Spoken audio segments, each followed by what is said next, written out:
Découvrez la mer en regardant Cap sur la pêche française avec Pavillon France.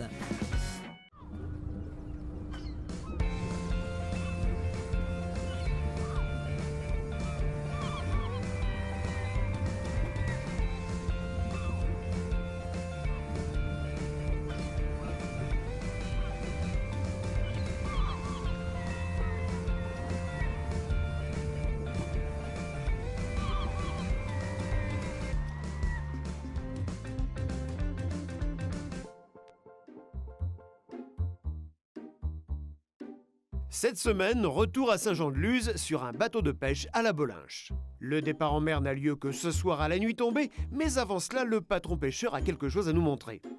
Alors le moteur en lui-même, il se trouve là. Il faut aller sous le niveau de l'eau pour découvrir le secret de ce navire. Depuis 2 ans et demi, il carbure en effet à l'huile végétale pure, une première en Europe. Alors ici nous avons un tank, on va dire une cuve, qui est remplie de gasoil. Et cette cuve-là, qui elle est à l'huile végétale pure. Le pêcheur a conservé une cuve de gazole car le bateau est en fait hybride.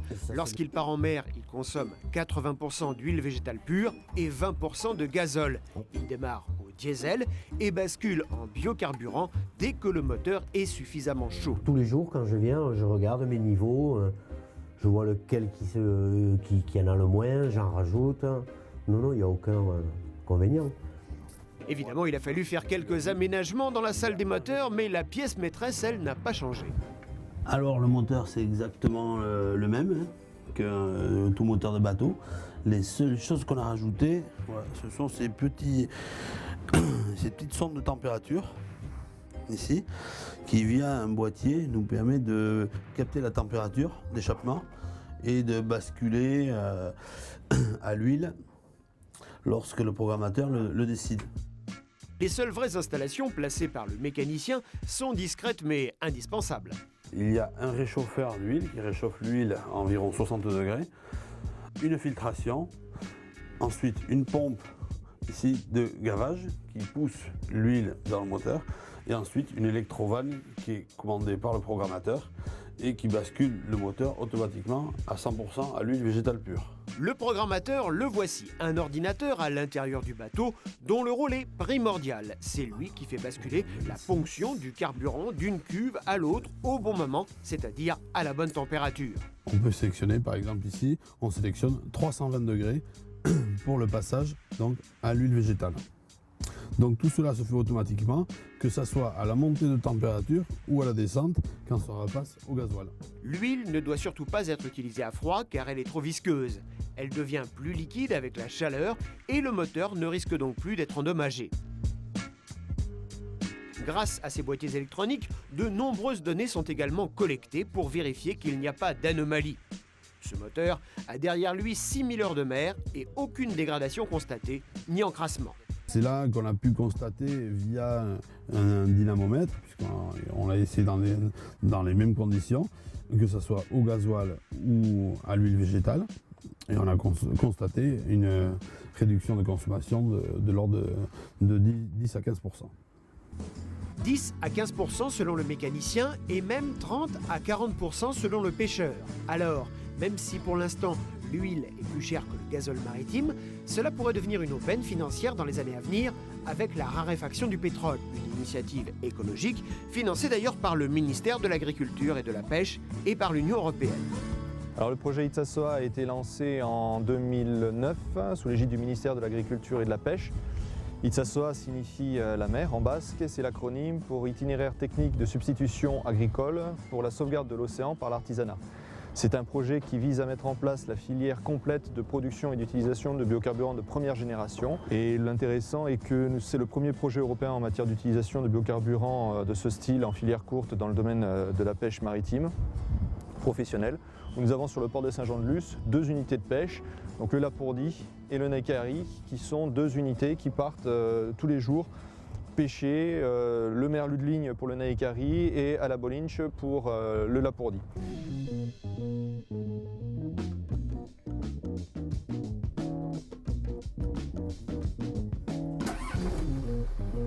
Et ce soir, c'est sur la Lapourdi que nous embarquons pour découvrir comment fonctionne le système.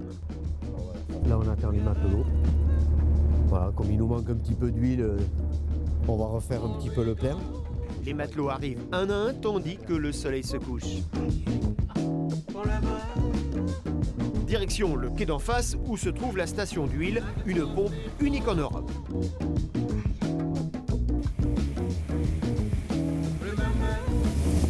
Donc, comme tu peux le voir, hein, regarde, je mets même le doigt dedans et je la mange, elle est bonne.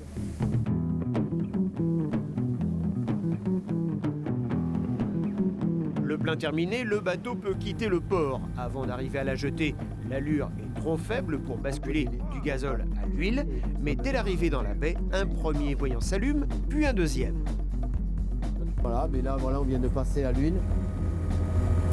Voilà, là, il vient de se déclencher.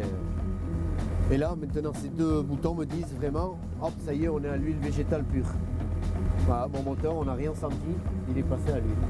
Pas de secousse en effet, mais l'odeur est très différente. On le sent, ça va dans l'air. Et même mes collègues qui sont pêcheurs me disent, tiens, voilà, on sait que tu es passé par là, on te sent à l'odeur. Cela fait 2 ans que Pascal utilise le système et il n'a jamais connu de panne liée à l'huile. Là, mon système, il tombe faillot, on va dire, il tombe en panne. Moi, j'ai une alarme. Mon moteur, il va faire des ratés ou quoi que ce soit par rapport à l'huile.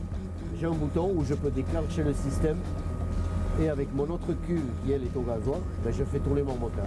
Il n'y a aucune crainte à tomber en panne. Vraiment, il faut qu'il y ait une grosse panne, ça vienne autre que gasoil ou huile. Mais non, de ce côté-là, il n'y a pas de souci. Le moteur repasse automatiquement en mode gazole lorsque le nombre de tours baisse, c'est-à-dire par exemple lors de la pêche ou lors du retour au port. On essaye de polluer un petit peu moins la planète parce qu'avec tout ce qui nous pend au nez là, avec tout ce qu'on lui fait à cette pauvre planète, hein, voilà, je pense qu'avec ça, ouais, on pollue moins. Et on en est content.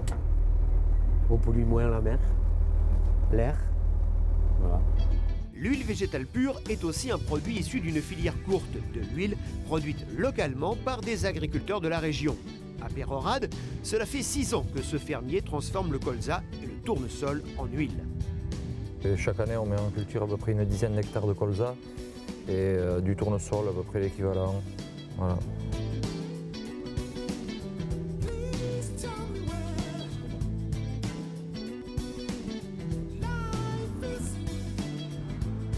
Mais ici, pas de monoculture. Le fermier pratique la rotation des cultures, ce qui permet à la terre de se renouveler.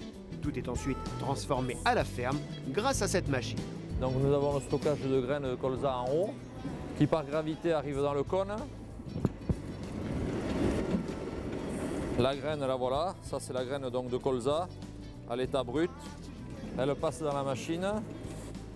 Au passage, l'huile est extraite, on va couler ça. Et en bout, c'est le résidu, c'est le tourteau de colza qui va sortir. Voilà le tourteau et que l'on donne en état en alimentation aux vaches. L'huile qui est sortie là-bas par un jeu de cascade va se décanter, les particules les plus lourdes vont descendre et donc après le petit tuyau blanc on remplit des cubis que l'on va laisser décanter 1 mois avant de faire 2 ou 3 filtrations. Une fois ces filtrations effectuées, l'huile peut partir en commercialisation pour faire tourner les moteurs. David en produit chaque année 10 000 litres et c'est lui qui est chargé de traiter l'huile et de juger de sa qualité. Donc l'huile qui sort de la presse là directement n'est pas utilisable comme produit énergétique. C'est une huile qui est très chargée en particules que l'on va mettre en décantation, c'est-à-dire une simple séparation des particules par effet de gravité dans les cuves palettisées 1000 litres, transparentes. Et une fois que cette huile sera décantée, sous à peu près 3 semaines à 1 mois, on va avoir une huile qui sera déjà beaucoup plus transparente, beaucoup plus claire et qui va partir sur plusieurs étages de filtration, dont le dernier est une filtration spécifique à 2 microns absolus qui nous permet de garantir la qualité carburant du produit. C'est à ce moment-là qu'on pourra dire que l'huile est fiscalement un carburant et que l'on pourra l'utiliser comme carburant dans des moteurs diesel. Au final, l'huile végétale pure représente 1/3 du volume des graines introduites. Les 2 tiers restants sont donc utilisés pour l'alimentation animale sous forme de tourteau. Ce résidu de la transformation de l'huile est intégralement utilisé pour les animaux de la ferme. Mais Frédéric Perrin a d'autres projets. À Cap-Breton, il a rendez-vous sur le plus grand navire du port pour faire le point avec le patron du bateau. Ce fileyeur part au large pêcher la sole, la lotte et le merlu. Et c'est pour cela que son bateau a été sélectionné pour participer au projet. C'est le premier bateau qui doit partir en expérimentation dans le cadre du projet AREC, donc le projet dans lequel on souhaite utiliser de l'huile alimentaire usagée recyclée comme carburant de substitution au gasoil Le maritime. projet AREC est pour l'instant en attente de dérogation. C'est un peu plus compliqué cette fois, car les verrous administratifs sont plus grands pour utiliser ce qui est considéré comme un déchet. Une initiative en tout cas mise en place avec le soutien de France Filière Pêche. Je travaille à 40 000 des côtes à peu près, 7 mois de l'année, donc c'est 40 000 de route. C'est pour ça que le fait de pouvoir tourner à l'île, ça risque d'être plus intéressant que certains bateaux qui ont des projets de s'asseoir mais qui font pas autant de route que moi. Moi, l'huile, j'aurais au même prix que le gasoil, donc c'est même pas une question d'économie, hein. C'est plus une question, ce que je vous disais tout à l'heure, c'est plus curiosité et puis voilà, si on peut faire un geste pour l'environnement. Mais le principe est exactement le même, un système de biocarburant en gazole et en huile végétale.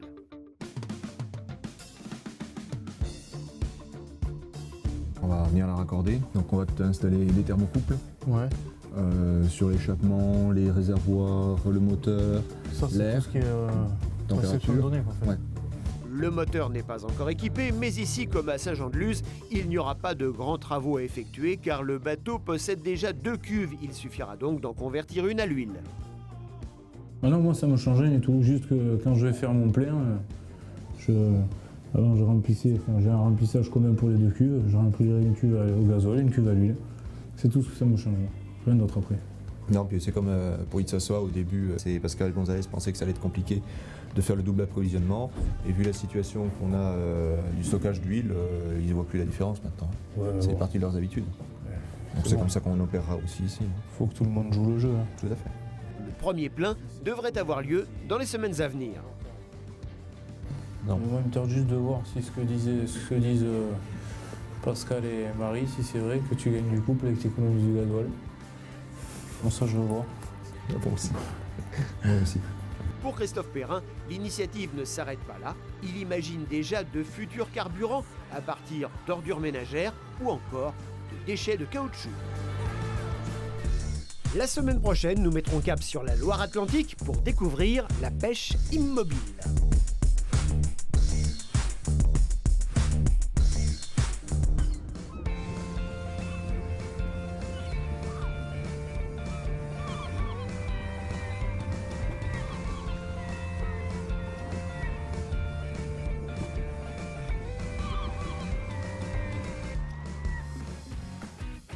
C'était Cap sur la pêche française avec Pavillon France.